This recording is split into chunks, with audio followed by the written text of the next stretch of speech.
Vous écoutez Alger Chaîne 3, le journal.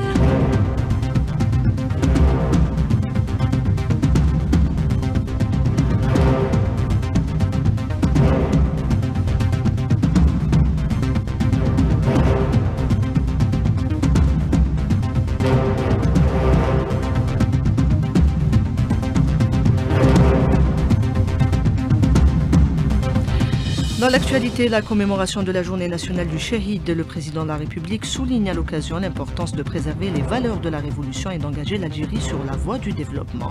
Les festivités officielles commémorant la journée du Shahid se déroulent à Constantine. Dans d'autres régions, des projets sont inaugurés pour marquer cette date. Développement des exportations, de nouvelles perspectives avec Nouakchott, Tunis et Riyad. L'ouverture de lignes maritimes aériennes est annoncée. Un accord a été signé pour renforcer la logistique. Préparatifs du mois de Ramadan, l'ambiance est au rendez-vous avec les espaces commerciaux qui ouvrent leurs portes. Certains sont occupés par les femmes rurales. Nous ferons escale à Bouera. Mobilisation des aides au profit du peuple palestinien alors que l'accès des camions humanitaires à Gaza est entravé par l'armée d'occupation. Premier pourparlers russo-américains depuis le début du conflit en Ukraine. De hauts responsables se retrouvent aujourd'hui en Arabie Saoudite. Madame, Monsieur, bonjour. Chargé par le président de la République, le président du Conseil de la Nation a signé le registre des condoléances au siège de l'ambassade de Namibie à Alger suite au décès de Sam Nujoma, l'ancien président et père de l'indépendance de la Namibie. Elle incarnait la lutte pour la liberté dans ce pays. Commémoration ce 18 février de la journée nationale du Shahid. Dans un message à l'occasion, le président de la République souligne l'importance de préserver les valeurs de la Révolution et d'engager l'Algérie sur la voie du développement, tout en honorant la mémoire de ceux qui ont donné leur vie pour que vive l'Algérie. Cette commémoration constitue une opportunité d'exprimer la fidélité et la reconnaissance du peuple pour le lourd tribut chèrement payé au prix du sang des Chouhada, écrit le président, tout en évoquant les défis de l'heure. Les festivités officielles cette année se déroulent à Constantine, en présence du ministre des Moudjahidines. Nous avons en direct avec nous Hayat Kerboua pour plus de détails. Oui, c'est le deuxième jour de la visite du ministre des Moudjahidines qui a consacré cette matinée à plusieurs communes, dont Constantine, Ain Smara, Oulad Rahmoun et la nouvelle ville Ali Menjli. Ce sont là des cérémonies au niveau de certains cimetières de martyrs, à commencer par celui du 7e kilomètre. Là, une présentation détaillée est donnée concernant la réhabilitation de 9 cimetières. Le 10e, celui du 7e kilomètre, va commencer bientôt avec une enveloppe d'1 milliard de centimes. D'autres cérémonies ont eu lieu, ayant consisté à baptiser certains lieux comme une place publique et résidence universitaire au nom de martyrs. Cet après-midi, le ministre El Haïdar Biga assistera aux festivités de ce 18 février, journée du Shahid, festivités qui auront lieu à l'Université des sciences islamiques, un riche programme comprenant des conférences et des expositions historiques. Et nous aurons à y revenir avec vous, Hayat Kerboua, en direct de Constantine. Les pires atrocités ont été commises en Algérie durant cette période de la colonisation, les enfumades, les emmurades, armes chimiques et explosions nucléaires. Et nous sommes encore loin de tout connaître puisque les archives n'ont toujours pas été restituées. Boukhalifa Amazit, écrivain spécialiste en histoire, invité du jour avec Nariman Mendil. L'urgence, c'est la restitution des archives. Il faut commencer par la restitution des archives. Et il faut, pour cela, le président avait suggéré, disons, la méthode. C'est faire en sorte à ce que l'histoire ne soit plus l'otage des politiques. Il faut dépolitiser cette histoire si nous voulons aller ensemble de l'avant. Parce que nous sommes obligés de travailler avec les Français dans ce domaine. Ce n'est pas une histoire commune, c'est une histoire que nous avons vécue ensemble. Et je le dis très souvent, on ne vit pas l'histoire de la même manière selon qu'on se trouve du côté de la crosse du fusil ou du côté du canon du fusil. On ne la vit pas de la même manière. S'agissant des relations avec l'ancien occupant, l'avenir ne peut être bâti sur la négation de l'histoire. On ne peut pas construire l'avenir sur un déni d'histoire. Il faudrait d'abord que ces anciennes puissances coloniales considèrent le colonialisme comme un crime contre l'humanité. Mais lorsque vous écoutez Madame Le Pen dire que la colonisation n'était pas un drame en Algérie pour les Algériens, c'est aberrant. Depuis les enfumades, les emmurements, le viol, vol, etc., les guerres, les destructions, et n'oublions pas la famine de 1866 à 1869 qui aurait tué jusqu'à 850 000 personnes. Et on va construire, on va jeter une chape de plomb sur tout cela et dire nous allons construire l'avenir. Il y a une stratification des faits, des événements qui constituent notre histoire. L'histoire de l'Algérie qui est longue et riche en événements précieux aussi, d'où l'importance de la transmettre. Les jeunes en sont conscients selon le constat de Maïssa Smaïl.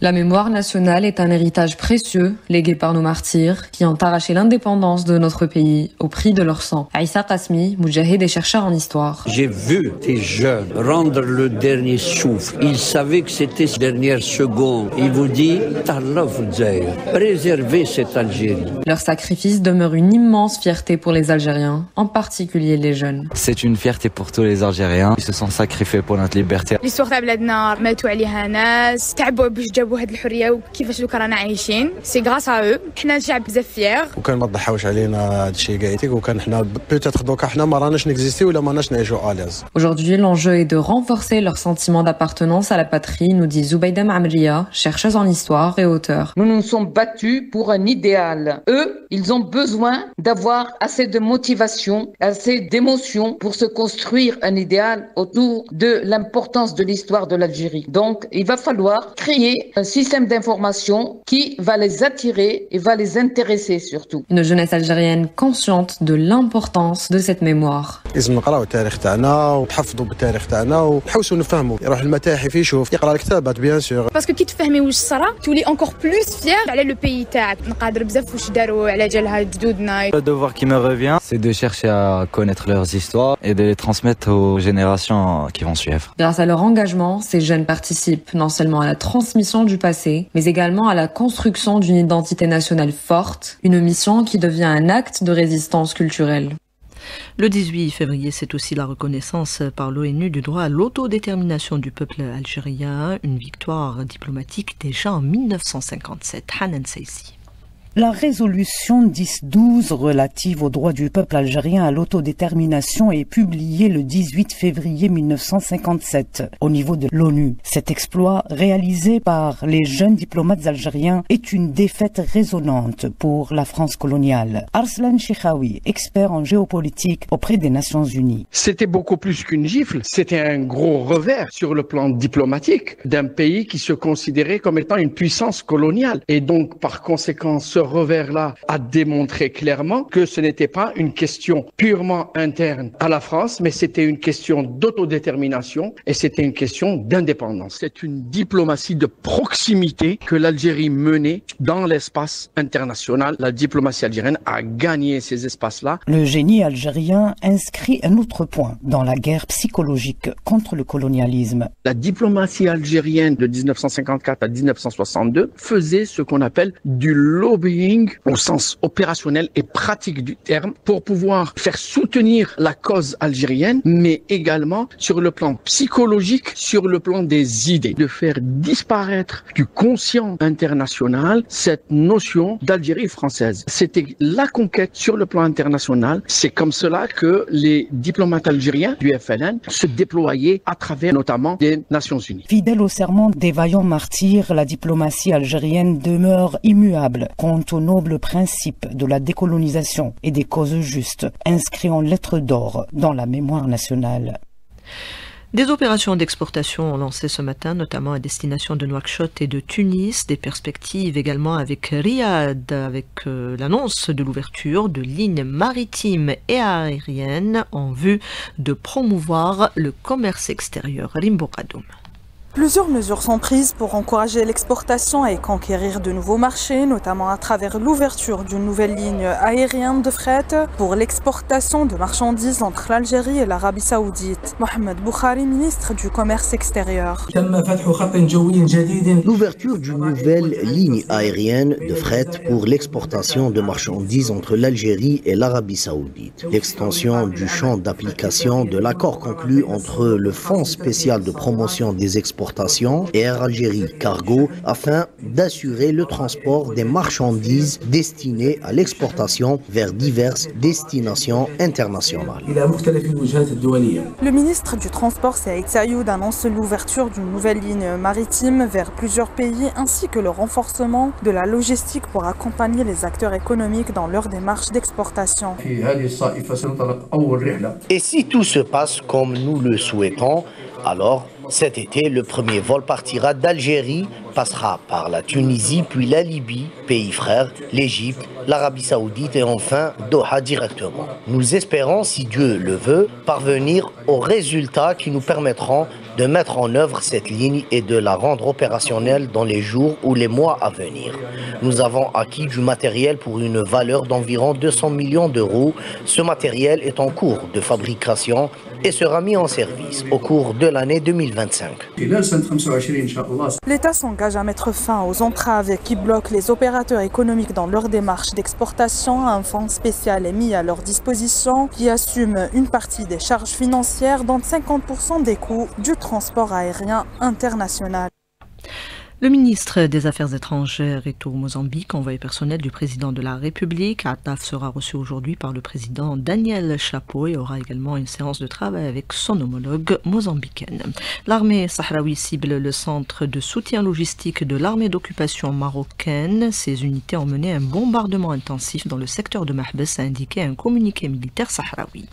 Au Maroc, les autorités ont intensifié leur campagne d'expulsion forcée de citoyens de leurs terres et de leurs logements.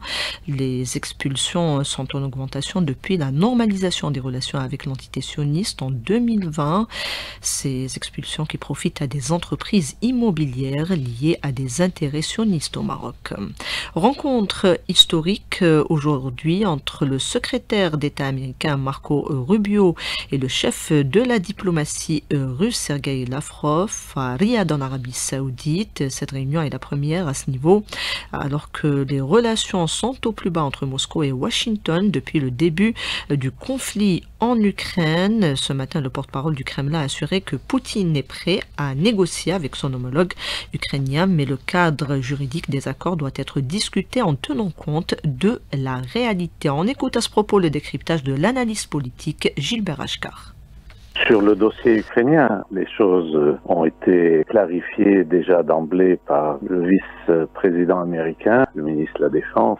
On les a entendus expliquer que le retour aux frontières de 2014 n'était pas possible, ce qui veut dire donc une disposition à négocier un compromis territorial avec la Russie. Et puis, on les a entendus également exclure la perspective d'une adhésion de l'Ukraine à l'OTAN. Donc, ce sont là des conditions qui sont de nature à satisfaire Moscou. Après, donc, faudra voir ce qui peut se faire au niveau des détails. L'Ukraine demande en contrepartie des garanties de sécurité, y compris de la part des États-Unis, puisque les États-Unis, Donald Trump a demandé un accès privilégié aux minerais ukrainiens.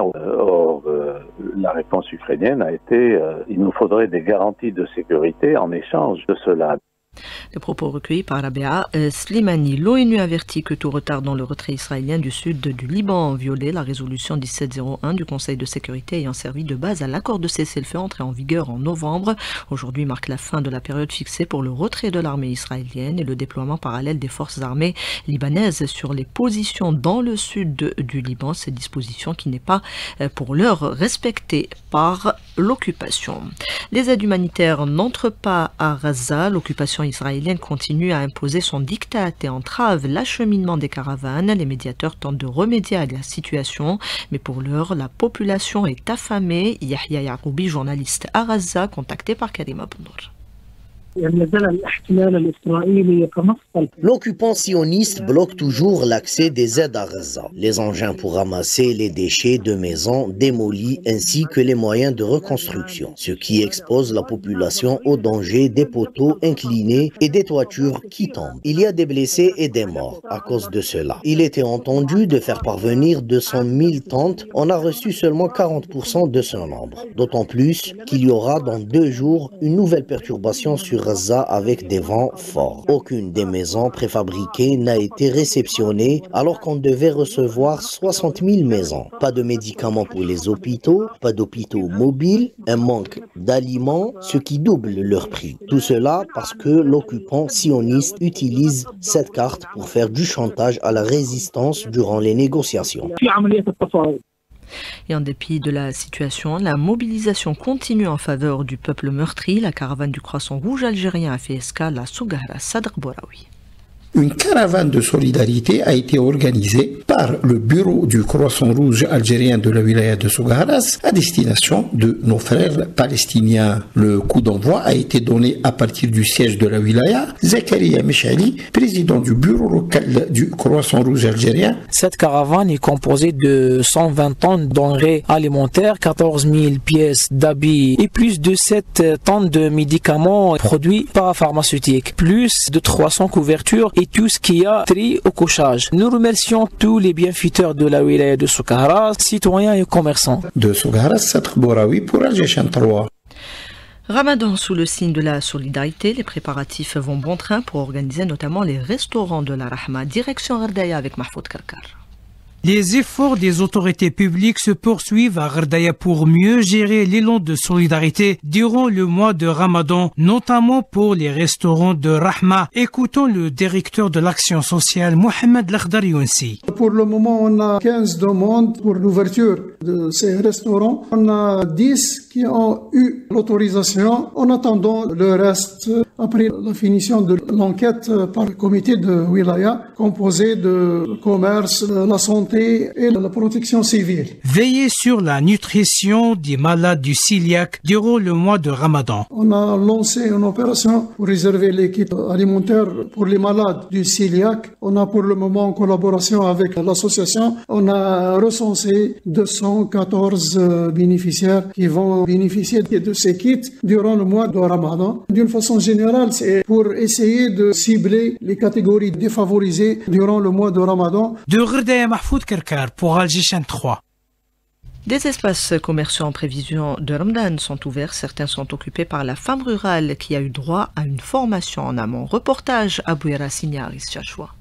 L'idée émane de l'ADS et concrétisée en collaboration avec l'APC de Chorfa. Le marché a ouvert ses portes depuis déjà une semaine. Et comme ces femmes ne disposent presque d'aucune notion en commerce, une formation leur a été offerte par le centre de formation professionnelle de Chorfa avec des organes de soutien à l'emploi, à savoir l'ANGEM, la CAM et Nesta. Daïch Mlel, le maire de la commune de Chorfa. On leur a offert cette opportunité pour déjà s'initier au commerce, une petite formation par rapport à la commercialisation des produits, l'hygiène. Après ce mois d'essai, ces mêmes femmes pourront développer l'idée de se lancer en entrepreneuriat grâce à l'accompagnement de dispositifs créés à cet effet. Entre autres, la Chambre d'artisanat et des métiers. Kemal Gessi, cadre à la CAM de Bouira. Accompagner ces femmes dans le cadre de qualification, de formation et même de côté de la promotion des expositions locales, régionales et même nationales. Les artisans bien installés dans leurs locaux saluent l'idée de cette formation sur les techniques de commercialisation. C'est très bénéfique. J'espère qu'on va s'améliorer de plus en plus. La formation qui est, machallah, c'est une très bonne idée ici et surtout cette formation en marketing et technique de commercialisation. Ça va nous donner une idée pour aller encore plus loin. Enfin, à peine ouvert, le marché enregistre déjà un engouement considérable de clients. En effet, les vendeuses offrent essentiellement des produits de terroir, des produits tellement prisés notamment durant le mois sacré. Bouira Aris Chachoua, Alger 3. Retour à présent sur la commémoration de la journée du Shahid. Cette journée est marquée par la réception de nombreux projets. Adjidjel Laknas se rapproche des assurés. Abdelhamid Zoued. Cette structure a pour vocation d'effectuer un travail de proximité auprès des nombreux affiliés à la CNAS pour plus d'efficacité et d'efficience pour cet établissement public situé non loin de l'université Mohamed Siddiq Ben Yahya. Plus de précisions avec Elias Bounar, chargé de communication à la direction de wilaya de la CNAS à Djigel. La mise en service aujourd'hui de ce centre de paiement et contrôle médical entre dans le cadre de l'amélioration de la qualité de prestations, notamment le fait de rapprocher le service public de la population. Le centre se situe à la cité Ayouf, va prendre en charge les assurés sociaux au chef-lieu du wilaya et leurs ayants droit en matière de prestations de sécurité sociale. La structure est aménagée afin de mieux prendre en charge nos usagers, notamment avec un espace numérique et un service du contrôle médical doté des commodités afin de mieux suivre les dossiers de nos usagers. Cette nouvelle antenne vient donc renforcer le patrimoine de la Caisse nationale des assurances sociales à la grande joie de ses affiliés. Djigel, Abdelhamid Zouad, Alger 3. Et à Mostaganem, les capacités de stockage de céréales viennent d'être renforcées, nous dit notre correspondante Yamina Hamdoud.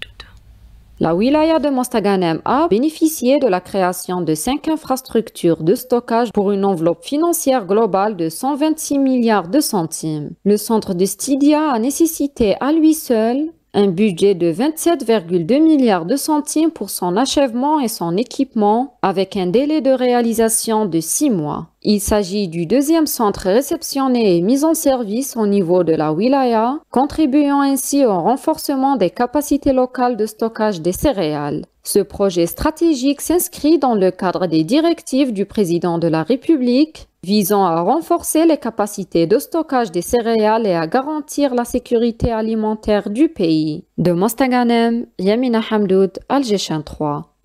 L'intelligence artificielle, une révolution, également une évolution des applications et des solutions proposées dans de nombreux domaines. C'est le reportage de Sami Alloun en marge du forum des TIC.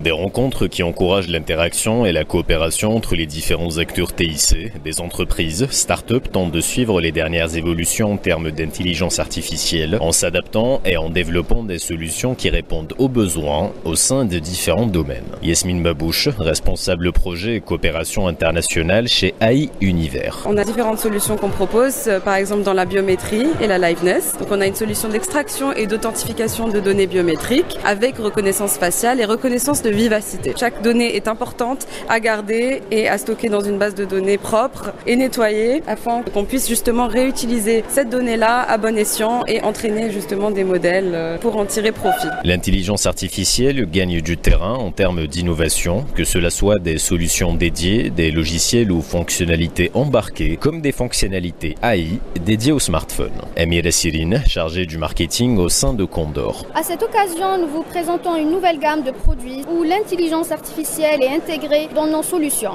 Comme vous savez, l'intelligence artificielle est devenue un enjeu majeur dans nos jours. Elle répond à un besoin spécifique d'innovation et de personnalisation. Elle offre des solutions plus adaptées et performantes. Des initiatives qui encouragent l'innovation et la créativité au sein du secteur des TIC, avec comme objectif d'atteindre les 7% de contribution de l'intelligence artificielle au PIB national d'ici 2027. Et direction à présent Tébessa, où le Salon national de la photographie a ouvert ses portes. Sur place, Bachir Derbasi. L'événement réunit 43 artistes issus de 19 wilayas, témoignant l'engouement pour cet art fascinant. Mounir Moussi, directeur de la Maison de la Culture, souligne l'importance de cette édition. Cette année, on a reçu une centaine d'œuvres à travers des 58 wilayas de l'Algérie et on a organisé un comité où des professionnels qu'ils ont sélectionnés dans 19 wilayas, 47 participants de cette édition. Cette édition va primer 3 lauréats, c'est des prix symboliques, ainsi que elle va honorer des visages de la photo de la ville de Tébessa. Soufiane Mousfaoui, un photographe renommé à Tébessa, est membre du jury. Cette 7e édition, intitulée Photos de nuit, qui est assez inédit, qui n'a pas été traité dans d'autres salons nationaux. Et nous, cette année, on a voulu être un petit peu originaux pour que nos participants fassent ressortir leur talent de photographe. Ils vont se distinguer un petit peu dans cette édition. Zourlami Khaoula, une photographe sélectionnée, exprime sa fierté fierté de participer. اليوم كي تلاقيتهم ولقيتهم يحكوا على الفوتو تاعي الحاجه الوحيده وصفته الدموع يعني باسكو تعبت صح ونتمنى من الشبيبه تواصل واللي عنده فكره يقدمها واللي عنده ولايه يطلعها وراه كاين اللي يساعدونا. De TBSA, Béchid Drbassi pour Alger Champ 3. Tour d'Algérie cycliste, 10e étape, une étape qui se déroule dans la wilaya de Ouargla. On fait le point tout de suite avec Rostom Yahya Sherif. Bonjour. Bonjour Nariman, nous sommes à 8 km de la ligne d'arrivée pour cette dernière étape, 10e et dernière étape de la 25e édition du Tour d'Algérie. Pour le moment, le peloton du groupe Maillot Jaune a rattrapé l'échappée. Donc pour le moment, c'est un peloton groupé dans ces derniers kilomètres. Et ce qu'on peut dire pour le moment est que l'actuel Maillot Jaune, Hamza Ammari de la formation continentale Mada Pro Cycling Team, est le vainqueur de cette 25e édition du Tour d'Algérie en attendant le sprint final qui aura lieu au niveau du centre-ville de Hassim Messoud, Nariman. Merci Rostom. Le football également d'actualité avec la 17e journée du championnat de Ligue 1. 3 rencontres cet après-midi. USM Alger, Nejm Magra à 20h et puis les 2 autres matchs à huis clos. Khenchla Jiassaoura à 15h30 et CSC à Sochlef à 17h. C'est la fin de ce 12-13 réalisé par Selma Fiegui, Revdouan Siassi. Il y avait Seddir à la console technique, Yassine au streaming et Nesrine à la régie d'antenne. Tout de suite la météo avec Karim Abdou.